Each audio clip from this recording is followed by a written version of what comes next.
What's poppin', everybody? Welcome back to the bar. And as you can tell from the background, child, we are here for a political pour-up, or should I say a hot shot of some political court docs. Now, if you missed my video that I did earlier on the closed deposition of Lex Wexner, then you would want to go back and you would want to listen to everything that I read, because I read everything from his letter that he submitted to the House of Representatives on today, stating that he would come in and he would testify, and he gave his little penny, nickel, and a dime on all of his involvements with Epstein. But of course, what he did was backpedal and keep himself and his hands clean of any misdoings with Jeffrey Epstein. Now, do I believe everything that he said? No, I do not. Do I believe some of what he said? Yeah, I believe some of it, but I don't believe all of it, because there's no way. There's no way. But I wasn't there for that. I was there to focus on the video and the content that I was giving you. But in my personal, humble opinion, how can you say, when you were the person who was the owner of the Victoria's Secrets, that did have Victoria's Secret models and runway shows and all of that, and we've heard about Epstein and modeling agencies and Donald Trump being around these models and the calendar girls, etc., etc., etc. But Wexner completely painted himself as a victim. But after listening to what was said by some of these House representatives after the deposition, it's becoming very clear that all Wexner was trying to do was make sure that he steered clear. Because, baby, I'm going to play for y'all a little footage from everybody's fave, Jasmine Crockett. And, baby, what she did was keep it all the way a trail, as she always does, and was letting us know that the amounts of money that disappeared does not line up with what Wexner would like for us to believe Jeffrey Epstein stole from him. So I am really hoping that this closed deposition gets open to the public sooner than later. But, you know, I do want to point this out, because whether you caught the other video or you didn't catch it and you're going to catch it after this one, there's an important piece of information that I need everybody to pay attention to. Now, I played this video in my other video, but I need to make sure that this one actually sticks and it sits with everybody, because it's very important and it's very telling. And it's unbelievable to me that no representative for the Republicans were present during this very important deposition that was going on. It is very frustrating, the fact that there are no Republicans here today. I wish there were Republicans, because sex trafficking should not be a D versus R issue. It should be a bipartisan issue. Everybody should be invested in finding the truth right now. And the fact that we've had so little cooperation from the Republicans on the House Oversight Committee, that the DOJ has actively tried to obstruct this investigation, that is shameful, and it will go down as a permanent mark on the records of people like Pam Bondi and Donald Trump. Now, I find that completely outrageous and egregious that nobody from the Republican Party was there during this deposition. And I find it even further egregious that no one was there from the DOJ. So Pam Bondi was not there. Kash Patel was not there. How do you have the Attorney General, who is supposed to be responsible, the head of justice, not there when justice is being served on the most highly watched case of sex trafficking in U.S. history and international history? Because there are about 10, maybe more countries who are already investigating. 10 countries that are investigating this Epstein case. Yes, 10. And I find it oh so insulting to these victims, or these survivors, excuse me, because I keep saying victims, the survivors of Epstein, that the United States is the only country in the world that is not taking this case seriously, all because of who the commander and head Cheeto felon in charge is, and the fact that his name appears in this file more times than, as they have said, in the house themselves, it appears more times than God's name appears in the Bible. So, what are we hiding? What is being hidden here? That's what the American people want to know. How could a Department of Justice that is supposed to protect and serve its citizens not be upfront and accountable, not there and present when somebody who is named in the case comes to testify? Well, I also want to make sure that you guys are aware that what I'm saying to you, in case you haven't seen it anywhere else, that other countries are taking this extremely seriously. Well, let me go ahead and let me play it for you. Jeffrey Epstein. Aferze Epsteina. An international domino effect. Investigations are now underway in at least 10 countries. From Europe, where the former Prime Minister of Norway is charged with gross corruption, which he denies, to the Emirates, where the CEO of one of the globe's largest companies has stepped down after the files released displayed communications with Epstein, including an email with a reference to, quote, torture video. He has not been charged with any crime. In the UK, Andrew Mountbatten Windsor faces new calls to be investigated for allegedly leaking state secrets. And in Hollywood, top marketing exec Casey Wasserman is selling his talent agency. He's not accused of a crime, but said he regrets flirtatious emails he sent to Ghislaine Maxwell that had become a distraction. Epstein spun himself a web of global elites, many of them named this weekend by the Department of Justice. 300 high-profile people that appear at least once in Epstein's emails. Some in direct contact with him, others just mentioned in news articles. Criminality is not implied. But Juliette Bryant said when she met Epstein in South Africa, surrounded by powerful people, it made her feel safe. A girl approached me and said she was here with the King of America. He was here with Bill Clinton and Kevin Spacey and Chris Tucker. Bryant did not accuse the King of America. That's what Epstein was calling himself, the King of America. Other men of wrongdoing, but said Epstein flew her to New York and then put her on a private jet. As the airplane took off, he started touching me forcibly in between my legs, and I freaked out. I realized this is not a modeling opportunity. I've been kidnapped. Bryant received damages from Epstein's estate. In the last few weeks, Juliette, we've seen people like royals, prime ministers, people in positions of power face real consequences. How do you feel about that? Well, I think it's amazing that they're all being exposed, but I just would like to see them all held accountable. The pursuit of accountability continues. The House Oversight Committee will depose Ohio billionaire Lex Wexner next week. The FBI labeled him as a co-conspirator in a 2019 internal document. Now, Wexner and all the men we mentioned deny criminal accusations. But of course, they're going to deny criminal accusations because they can't afford to have any smut on their name, any slander on their name, or any of that. Now, again, if you missed me speaking on the deposition and what we do know of Lex Wexner, please go and make sure you check out this video right here where I read his letter to the House of Representatives. And I also went through an FBI file that detailed a lot of things, including how this whole sex trafficking web worked for Epstein. Now, I'm going to also bring y'all into everyone's fave who always keeps it 1,000 with us, what's going on. And that's going to be our girl, Jasmine Crockett, okay? Because nobody gives it to us the way that Jasmine gives it to us, because she gives it to us straight with no chaser and no frills. So let me go ahead and let me get this screen how I like it. And let's hear what Jasmine had to say. Done something that the Department of Justice has failed to do. We have actually sat down and listened, not once, not twice, but on multiple occasions to the survivors. As you saw last week, AG Bondi wouldn't even turn and look at the survivors. Now, if you missed that, I also did a video on that, which I will link at the end of this video along with the Lex Wexner one. But she didn't turn around and acknowledge them.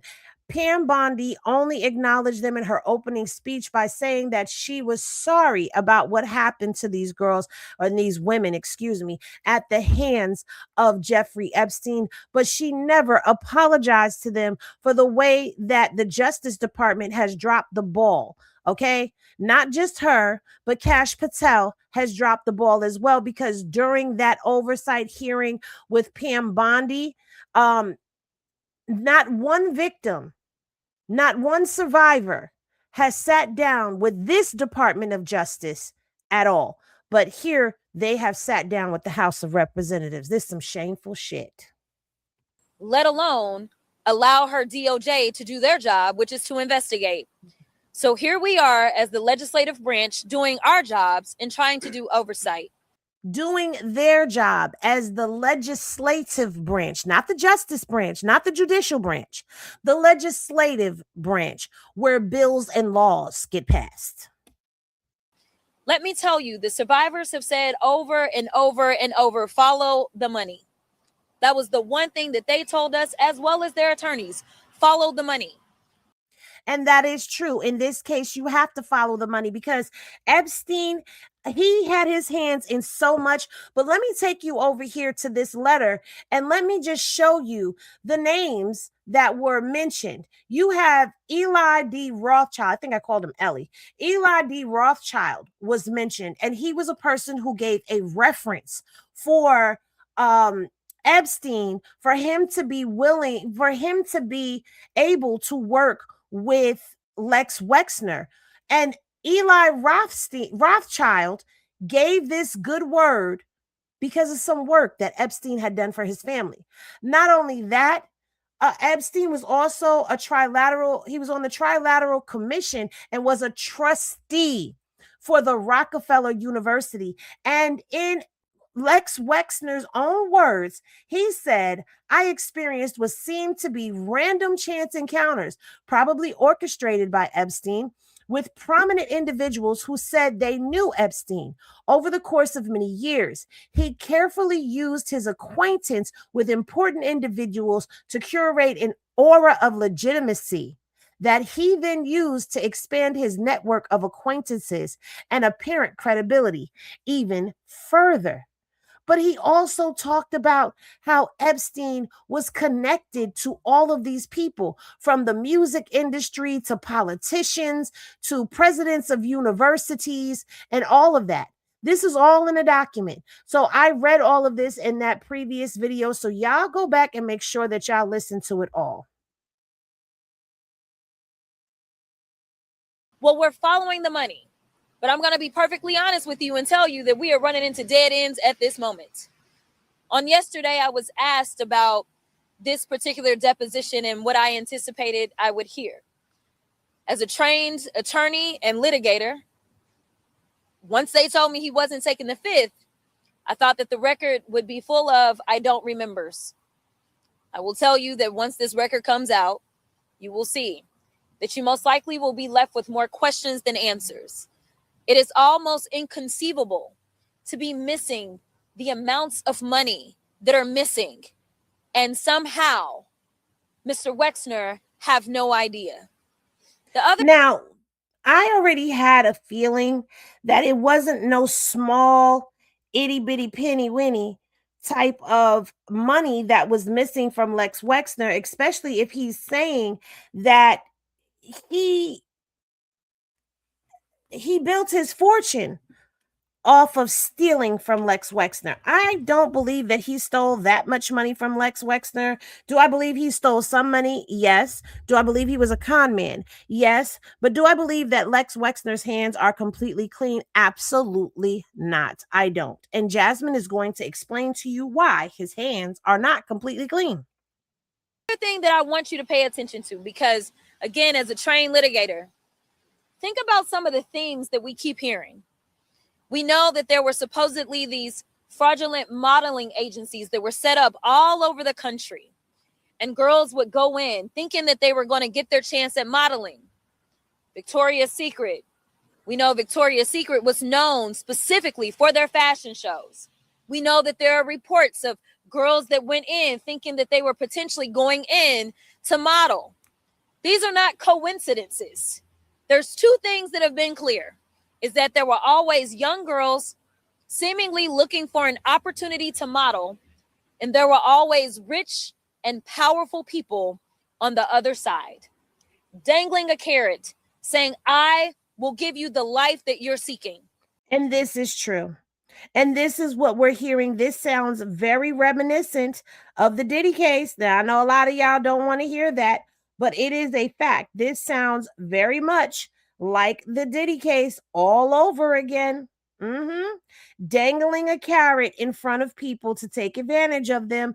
Are y'all starting to see that this is the game that these people who get put into power or put into positions of some type of power, some type of money, this is the game that they all play.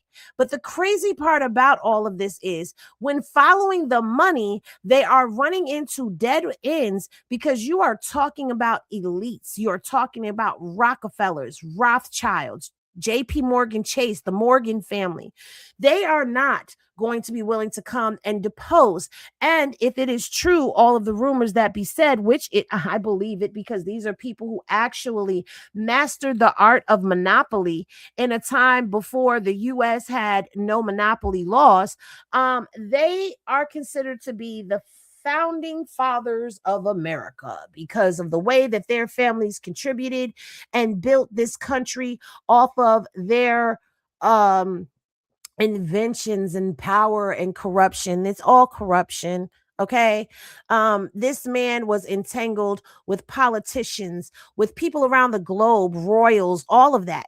Do you really think that they're going to be able to get to everything? I mean, for God's sake, Zorro Ranch was never searched, never put under investigation. There was only mention from the Southern District of New York to the New Mexico authorities that if there's a part of the investigation that they can't do, that they need them for, that they will reach out to them. But no investigation ever happened to that ranch. And that seems to be the place where some of the most diabolical things have gone down outside of Little St. James. Now, Little St. James was raided, but I don't feel like it was raided the way it should have been raided, like the way that we see them go in and raid drug dealer homes. I'm sorry, it wasn't.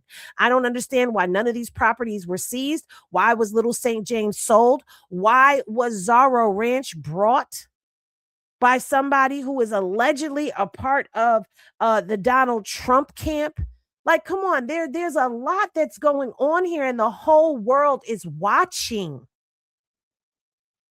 The world is watching. And this right here today, if people do not see how corrupt the Republican Party is coming off and how Donald Trump has weaponized not only this Department of Justice, but he has weaponized a whole political party, weaponized them. I'm telling y'all, I don't care if you don't believe in voting or not. Get to them polls at the midterms. Yet ultimately, the stories are the same. They're stories of abuse.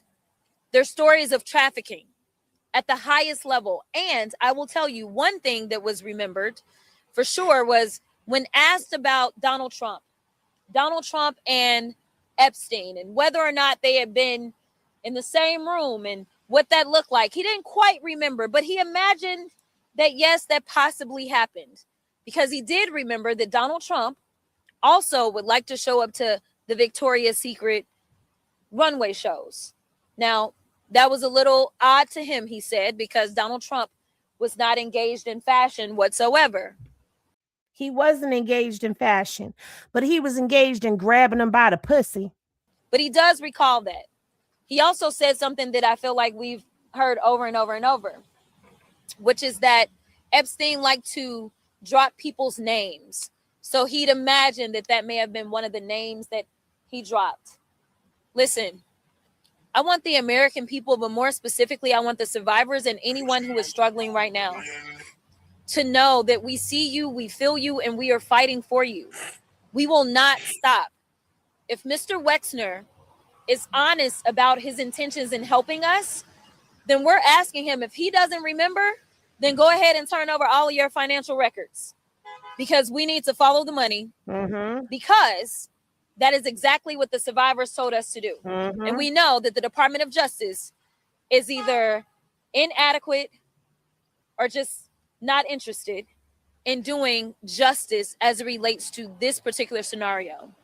I think it's a little bit of both. I think that they are disinterested and inadequate, because anytime a Department of Justice is not able to do their job because the commander and head Cheeto felon in charge is not allowing them to do their job, they are incompetent. They are incompetent. And I think that it is time for people to realize that as long as Donald Trump sits at the head of the reins with a Republican Party around him that is willing to bow down to his every beck and whim and beck and call, then this case, these survivors will never see justice under this administration. I'm sorry to say it, but it is just a fact. We in America deserve better. We are looking around the country and we're seeing CEOs that are having to leave their own companies. We're seeing people that are having to leave their board positions.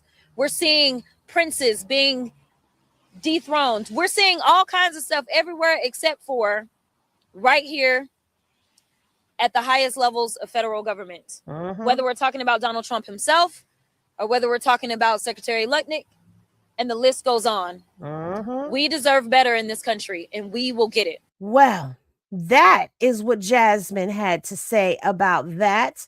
And I'm not going to knock anyone else that spoke out today on the lawn.